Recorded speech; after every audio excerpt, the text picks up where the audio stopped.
시청자 여러분 안녕하십니까? 2월 5일 수요일 인천투데이 오늘 첫 소식입니다. 신종 코로나 바이러스 확산세가 꺾이지 않는 가운데 인천에서도 어린이집 2곳이 휴원했습니다. 12번째 확진자와 연관된 학부모와 보육교사의 영향인데요. 휴원 전에도 상당 기간 정상 운영된 것으로 확인됐습니다. 배상민 기자입니다. 영종도의 한 어린이집. 놀이터는 텅 비었고 아이들로 북적거릴 교실은 불이 꺼진 채 인기척이 없습니다. 이곳에 원화 학부모가 근무하는 인천 출입국 관리사무소에 지난달 21일 12번째 신종 코로나 바이러스 확진자가 다녀간 걸로 확인돼 4일 하루 임시 휴원한 겁니다. 영종도의 또 다른 어린이집은 3일 오후부터 휴원에 들어갔습니다. 해당 어린이집 보육교사가 지난달 26일 12번 확진자가 영화를 관람했던 부천의 영화관에 함께 있었던 것으로 확인됐기 때문입니다. 교사는 현재까지 별다른 증상이 없는 것으로 알려진 가운데 두 어린이집은 전문 방역업체 의뢰에 소독을 실시했습니다. 14일 잠복기를 고려해 원화 학부모와 관련된 어린이집은 4일 하루, 교사 관련 어린이집은 10일까지 휴원합니다. 하지만 12번 확진자의 동선이 파악돼 구청이 휴원 명령을 내린 시점은 3일 오후. 설 연휴를 고려하더라도 한 곳은 일주일, 또 다른 곳은 교사가 자가격리에 들어가기 전까지 나흘간 정상 운영한 셈입니다. 피브로드 뉴스 배상민입니다. 신종 코로나 바이러스가 중국은 물론 국내에서도 확산 조짐을 보이면서 방역에 비상이 걸렸습니다. 이런 가운데 지역 경제 피해 우려도 커지고 있는데요. 인천시가 이에 대비해 관련 기관 대책반을 꾸려 운영하기로 했습니다. 배상민 기자가 보도합니다. 신종 코로나 바이러스 확진자가 국내에서도 증가 추세로 방역당국이 확산을 막기 위해 안간힘을 쓰고 있는 가운데 중국에서의 사태가 장기화되면서 인천 지역 관광과 제조업 등 지역 경제 피해 우려가 커지고 있는 상황. 인천시가 선제적 대응을 위해 공사공단, 무역협회, 코트라, 인천상이 등 관련 기관들이 참여하는 경제대책반을 꾸렸습니다. 경제대책반은 총괄 대응, 물가유통관리, 소상공인과 중소기업 지원, 지역 관광 대책 등 5개 팀으로 구성됩니다. 경제대책반은 소상공인과 수출 중소기업 피해 상황 파악과 지원책 마련에 중점을 두고 있습니다. 업종들을 특정해가지고 구체적으로 지원할 수 있는 그런 특례 보증을 오늘 오후에 좀 논의할 계획이고요. 중소기업 지원 부분들도 혹시나 단기적인 그 경영 안정 자금이 필요한지 또는 수출과 관련해서 차질이 있으면 그런 부분에 대한 그 융자 이런 부분들이 필요하다면 저희가 받아서 지원해 줄 계획이 있습니다. 또한 중국 현지에 있는 인천 기업도 주목하고 있습니다. 중국 전체에 나가 있는 인천 기업들은 한 1,100여 개로 파악하고 있고, 그다음에 이제 인천에 이제 본사가 있다거나 해서 중국에 이제 사업장에 나가 있는 곳, 잠재적인 유통 대상 기업들, 이런 기업들은 저희가 한 114개 정도 파악하고 있어요. 그래서 그런 쪽에 혹시 애로사항이 있으면 더 좀 주목해서 대응을 할 계획입니다. 시는 마스크 매점 매성 논란과 관련해 관련 기관과 합동 점검반을 꾸려 마스크 제조 공장을 점검하고 특사경도 추가로 투입할 계획이라고 설명했습니다. 티브로드 뉴스 배상민입니다.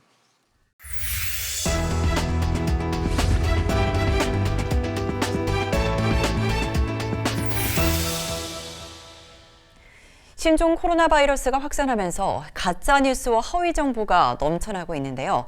이런 가짜 정보 때문에 시민들의 공포감과 불안감은 더 커지고 있습니다. 정확한 정보를 알고 또 예방 수칙을 지키는 게 어느 때보다 중요한 시기인데요. 이정윤 기자가 전문가와 함께 이야기 나눠봤습니다. 네, 엄준식 교수님 나와 계시는데요. 교수님 안녕하세요. 네, 안녕하십니까. 교수님, 먼저 이 신종 코로나 바이러스의 감염 경로가 좀 궁금한데요. 뭐 신체 접촉만으로도 뭐 감염이 된다. 요즘에 뭐 침이나 대변으로도 통해서 된다.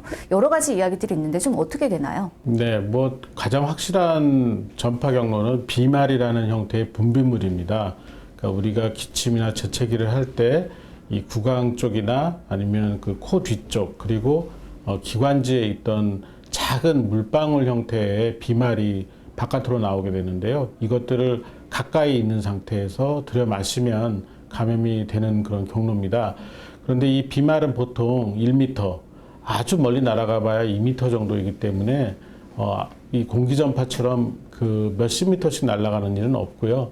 대신에 이 비말이 떨어진 환경, 그러니까 테이블이나 문손잡이, 또 뭐 자판, 마우스 이런데 이 비말이 떨어져 있는 경우는 이 비말이 갖고 있는 바이러스를 우리 몸에 이렇게 체내로 진입할 수 있는 계기를 주게 되겠죠. 네. 그런 경로를 통해서 좀 감염이 되는 거고, 이 잠복기가 그러면 어느 정도이고 이 잠복기 기간 중에도 감염이 되는 건가요? 네. 지금 이제 그 중국의 데이터를 보면은 평균 5.2일 정도 증상을 발현하는데 시간이 걸린다고 되어 있고요. 그래서 대부분 일주일 이내에 발병을 하는 것 같습니다. 그리고 95%의 환자가 12.5일 이내에 발병을 한다고 되어 있어서 최대 잠복기는 2주라고 보고 있는데 이건 통상적으로 다른 코로나 바이러스도 마찬가지인 경우입니다. 지금 가장 문제가 무증상기에 감염이 가능하느냐, 이게 굉장히 큰 문제 중에 하나인데요.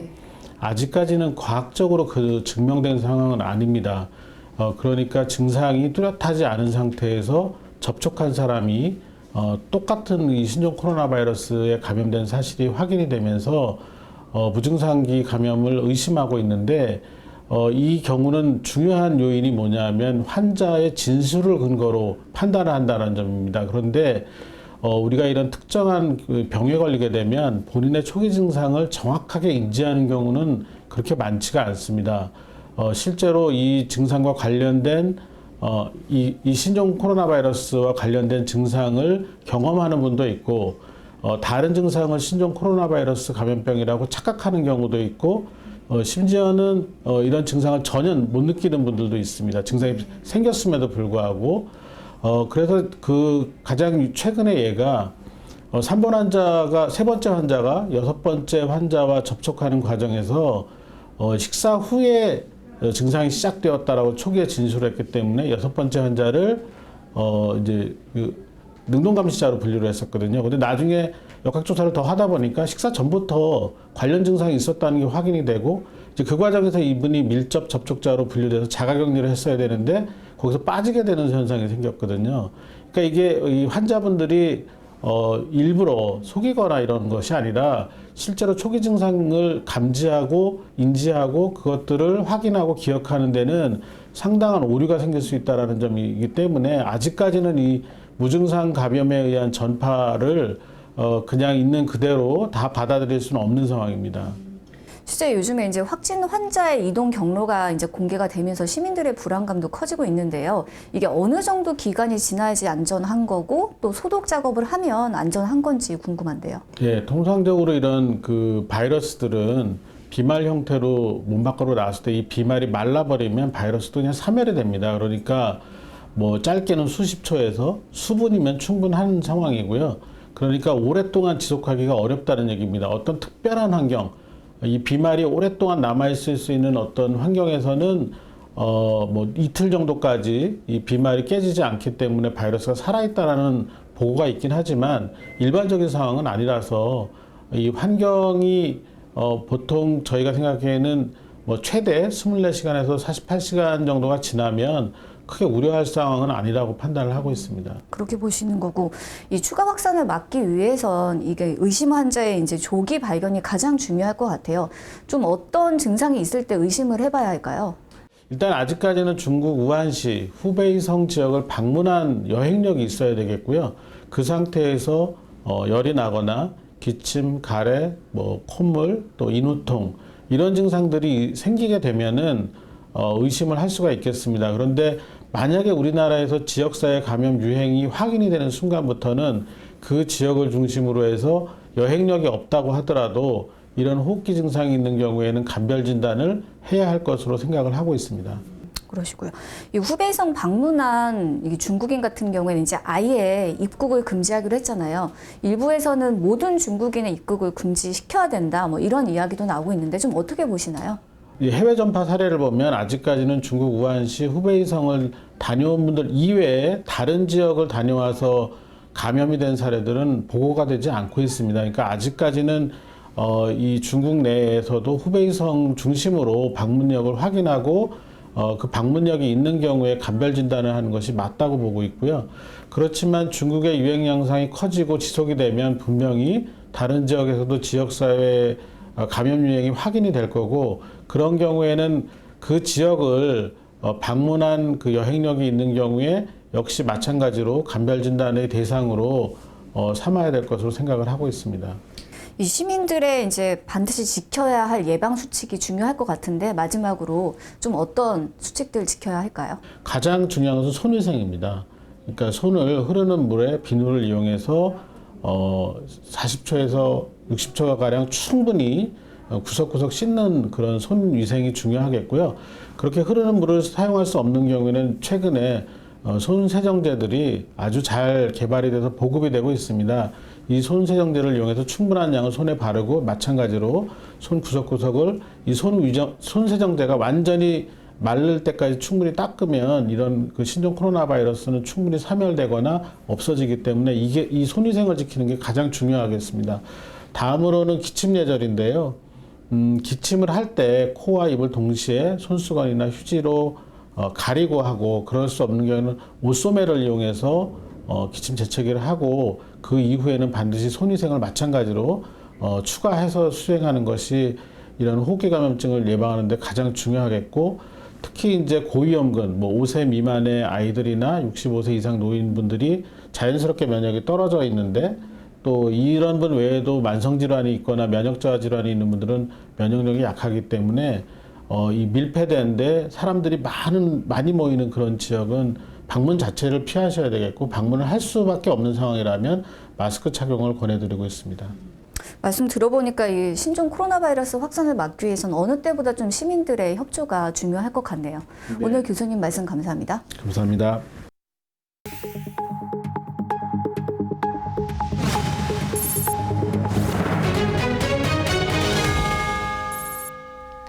지난 밤 사이 우리 지역 사건 사고 구조 활동 소식입니다. 인천소방본부 이경철 조정관 연결해 보겠습니다. 이경철 조정관 나와 계신가요? 네, 안녕하세요. 인천소방본부 이경철 조정관입니다. 네, 안녕하세요. 지난 밤 사이 우리 지역 사건 사고 소식 전해주시죠. 네, 먼저 화재 사고 소식입니다. 어제 오후 6시 3분경 중구 신흥동에 있는 2층짜리 여인숙 1층에서 불이 났습니다. 이 불은 방화로 의심되는 화재로 1층 객실에서 불이 시작되어 인근에 있는 공가로 불이 확대되었는데요. 여인숙의 장기 투숙객인 60대 남성이 불을 지르겠다고 말한 것과 관계자의 진술을 토대로 화재 원인은 현재 조사 중에 있으며, 객실과 집기류 등이 불에 타면서 3,700만 원의 재산 피해를 내고 13분 만에 진화되었습니다.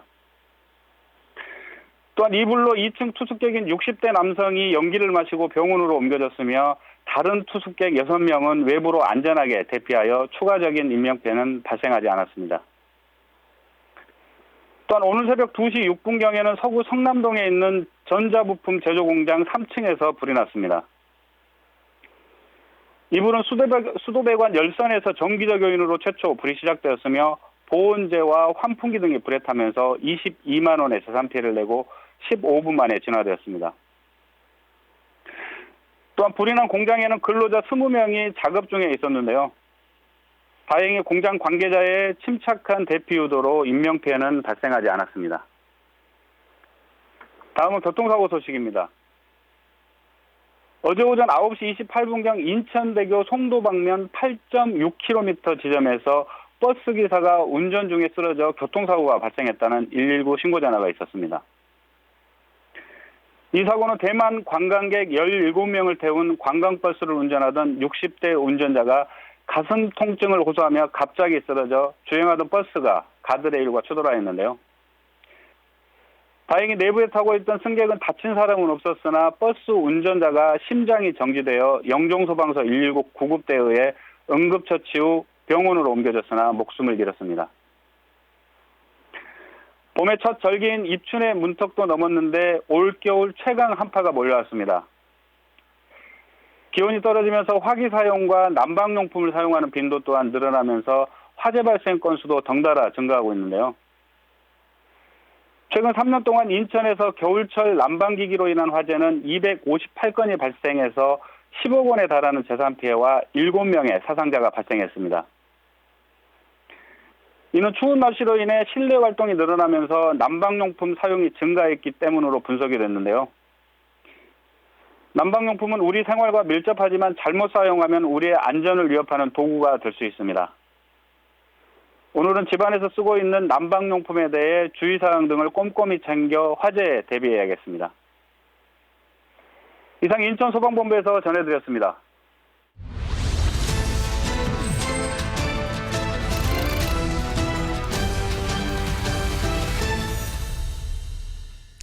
소래포구와 소래습지 생태공원이 연결되는 곳엔 각종 어구가 널브러져 있습니다. 공원 부지이기도 하고 어항이기도 한 이 특수성이 만들어낸 건데요. 해무공 과제인 이 문제가 이르면 올해 안에 해결될 전망입니다. 이형구 기자가 보도합니다.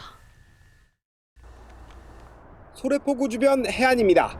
영동 고속도로 하부 도로에 각종 어구가 잔뜩 쌓여 있습니다.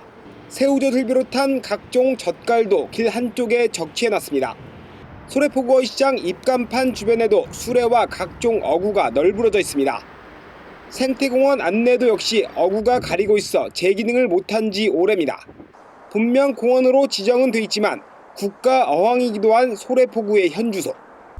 공원 이용객 편의 제공과 소래포구 활성화란 2마리 토끼를 모두 잡기 위한 정비가 필요하다는 지적이 나옵니다. 이 물량장을 정비해서 이용객들의 불편함이 없도록 하는 것이 바람직하다고 생각이 들고요. 근데 혹시나 이 물량장으로 인해서 악취가 발생할 수 있습니다.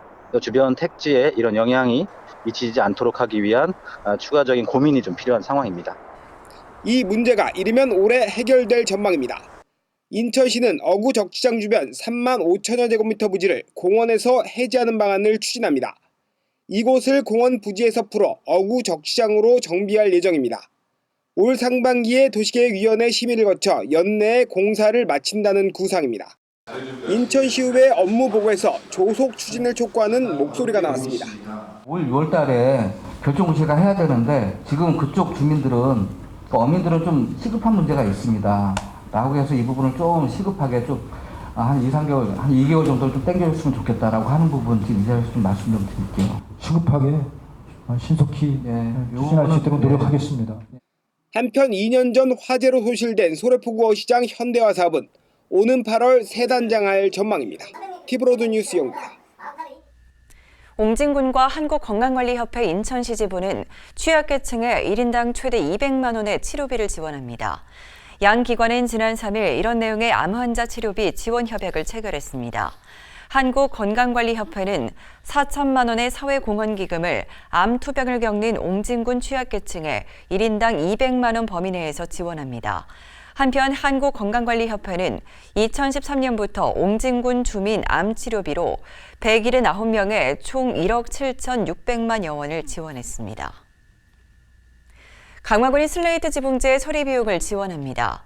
특히 올해부터는 지원 대상이 취약계층에서 모든 주민으로 확대되며 주택뿐만 아니라 창고 등 비주택 지붕재도 해당합니다. 주택의 경우 한 가구당 최대 344만 원, 비주택은 최대 172만 원을 지원받을 수 있습니다. 이를 위해 강화군은 지난해보다 2억 7천만 원이 늘어난 6억 1천만 원을 확보했습니다. 저희 팁으로드는 항상 지역 주민 목소리에 귀를 기울이겠습니다. 이상으로 인천투데이를 마칩니다. 함께해 주신 여러분 고맙습니다.